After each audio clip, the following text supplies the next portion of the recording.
Hi, hello everyone. My name is Nikhil and you all are watching Learn with Nick. So guys, I'm again back with a very important video and I want to say sorry because I've wanted to post this video for like a week back, but due to some urgent work I had to reschedule its upload. And yes, I'm back, and I guess you all know it's all about the personal interview.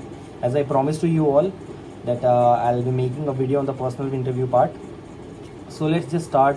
And I believe already the online assessment have started and many of you would have been through your interview as well. So but still a majority of interviews and online assessments are yet to happen. So I'll just share some quick tips and things to keep in mind before giving your interview, so that you can maximize your chances of selection. So first thing is, what do they want to assess you in the interview is very important. So you have to understand, and you have to analyze that what is it that the panel is looking out for. So if when it comes to TISS 2023, the all the PG programs, they all check your basic intent of pursuing the course. How much motivation do you have to pursue that course, and how deeply are you interested, and also how much are you prepared as compared to all the other students who are giving the interview to this interview process. So these are the things that they'll assess, and for this purpose they have also made you fill the detailed application form. So so first thing is that you have to understand what the panelist is looking for. So they are basically looking for a sincere, hardworking, dedicated student who will give his 100% into the course, so that he or she can derive maximum value from it. At the same time, he or she can bring out his unique perspective into the course, so that the other students may also benefit from his or her experience.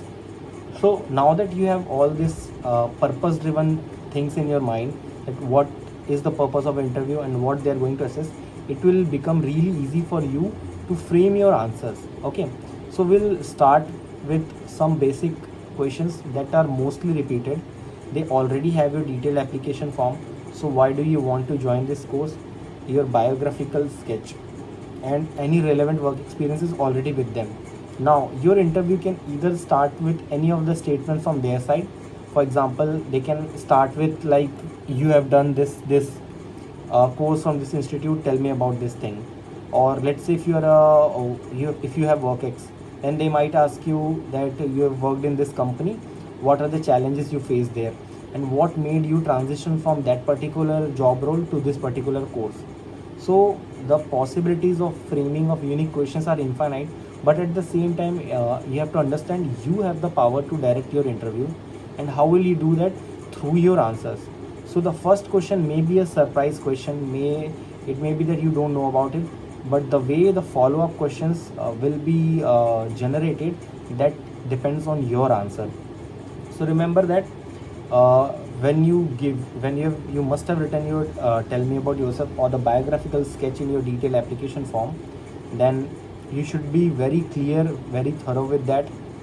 And once the question they question you, you have to answer the questions with respect to what your views on the particular question or topic are. So I'll just take 5 or 6 questions that are asked most of the time, and you can eventually modify these questions or take you can absorb some of the key takeaways from these questions, so that it will help you in your interview part.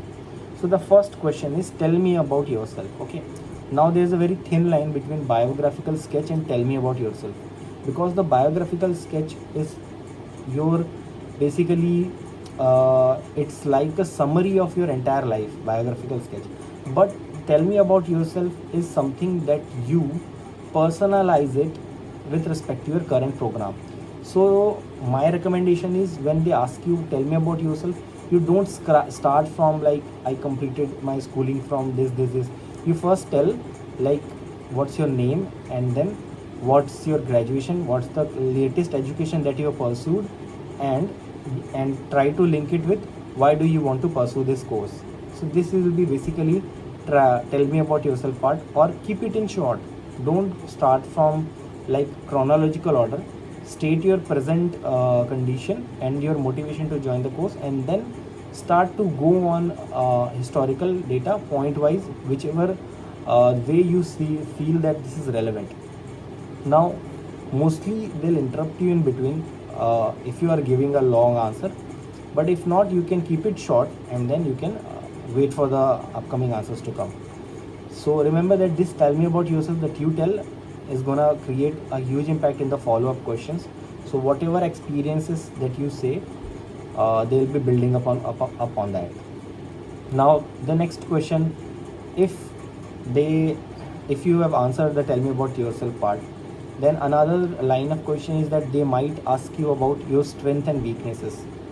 So this is these are like very you can say that common questions that interviewers ask, strength and weaknesses. So if they ask you what are your strengths, remember that the interviewer is asking yourself this thing, so because they want to understand whether you know about yourself or not.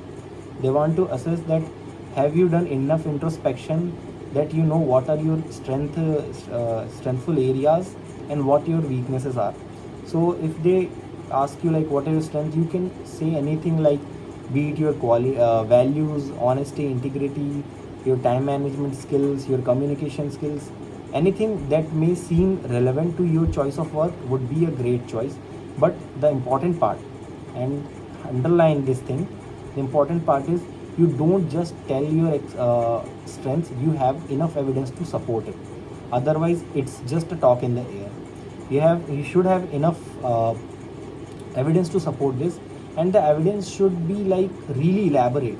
The more elaborate the evidence or the explanation to your strength is, the more credible you will sound and the more impact you will generate. Coming to impact, another important thing is if they ask you what are your achievements, and you must have also written your achievements in detailed application form also, remember to give them the work and the impact you created. For example, if you say that you were a volunteer for an NGO, that itself is a very incomplete kind of I think sentence, or non-efficient kind of sentence, because you have to say that you volunteered for this organization and did this amount of work which created this much of an impact. So I worked in the COVID vaccination drive in a rural area where we deployed more than 500 vaccines to the people who didn't have access. This type of statements, work done and the impact created, that are gonna, these statements will give you an edge above the others, remember that. Now coming to the weakness. So if it comes to weakness, remember the classic saying or the old school method was to disguise your strength as weakness, that I am very perfectionist person, I complete it, I tend to do something very perfectly, which sometimes results in more amount of time. So don't do that thing. The only way that you can I think the best way to answer this type of question, weakness question, is ki be honest, say what is your weakness and what are you trying to do to overcome it. Or you can also say that this was your weakness which was very severe, but it has almost reduced to like 10 or 20% now because of your work. That is an excellent answer to the question, because if you say you don't have any weakness, maybe you don't know about yourself, or if you say you have too many weakness, you risk the chance of getting under evaluated. So remember, this is the safest approach. Another safe approach is that you say a weakness that is non-relevant to your field. So let's say if you are a student and you say any weakness which is not affecting your course study or anything, then you can say it. But I personally don't use that option. You can use the weaknesses part the way I have mentioned in the video. Okay. So sometimes they also ask you, tell me something that you have failed to do. Okay, failed to do. They'll use these statements. Now remember, this is a way or to throw you, surprise you and make you go off track. This is the way they try to bring your true self, and how do you respond under unforeseen circumstances. So be prepared with these questions. So if they ask you something that you fail to do, your way of approach should be to give them an honest answer where you have actually tried and failed something. But the key point here is you have to supplement this with what learnings have you received from that failure, and how you have implemented these learnings to better your life. For example, let's say if you tried to play a guitar and for a competition and you failed, then you can say that after I failed, I tried to analyze where my weakness was, and I found out that I was particularly lagging in this much top section, and then I decided to improve it. I worked on it on daily basis consistently for the next year, and eventually I was able to overcome it. So these are the things that will create a good impression in front of interviewer, because not only you are telling them honestly that you have tried things and failed, but at the same time you are learning from your failure. Remember, failing is not a bad thing. Not learning from failure is a very bad thing, and that's the only thing that will give you a bad rating, if you have not learned from that failure. In fact, in my summer internship interview, I was also asked that what was the one thing that you could do to for this challenging situation. So even then, I had to answer a thing that I was not able to do at that time, because if you have not thought of something after you have failed at something, then it creates a bad impression that you don't want to improve on your weaknesses. So keep this in mind, and let's take some more questions. Let's say, this is a very important question.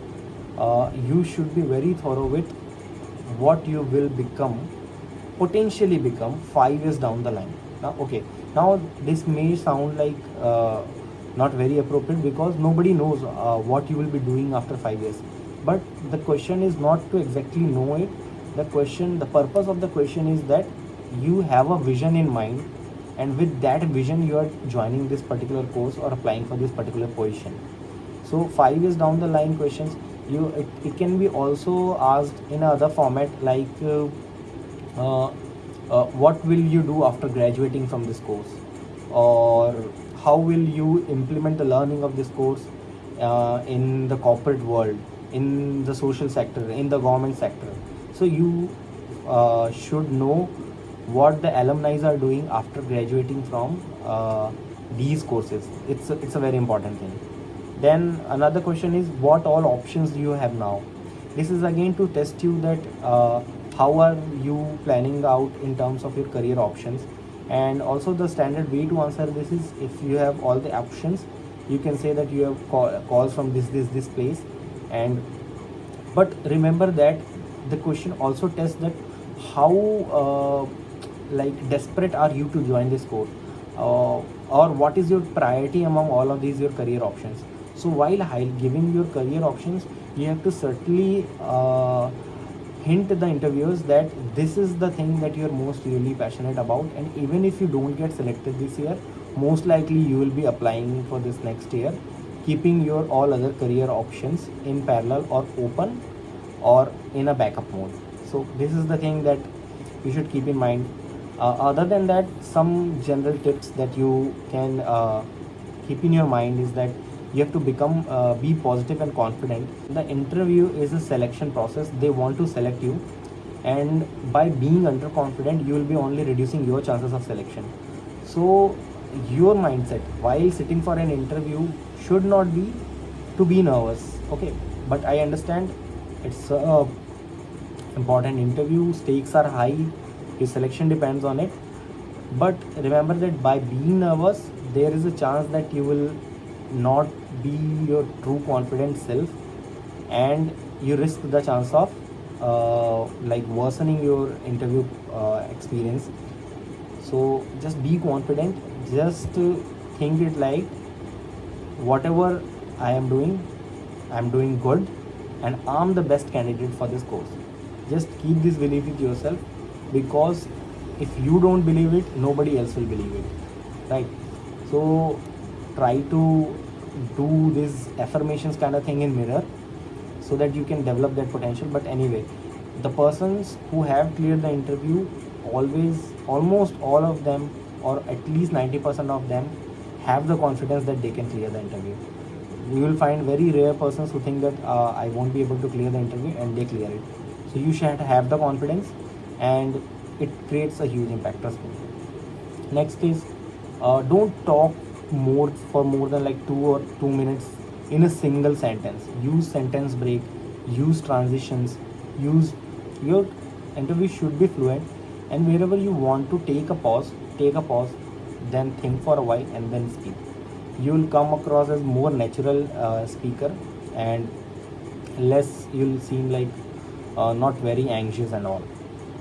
Then the third and important thing is, I know that you have prepared your standard or model answers, and if you have not, prepare it. Trust me, it's necessary, and then rehearse it in the front of mirror.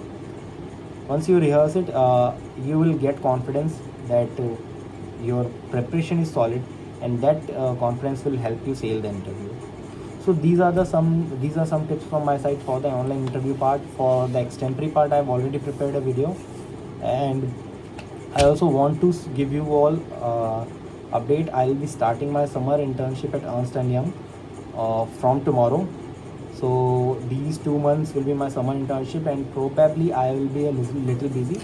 So I guess I would not be making videos at a regular pace, but still I'll try on weekends if my schedule and the permits me. Yeah, basically. So if my schedule permits me, I'll still try to make videos on weekends. And I wish you all the best for your online interviews, and let's hope for the best. I'll see you all in my next video. Have a great day. Bye bye.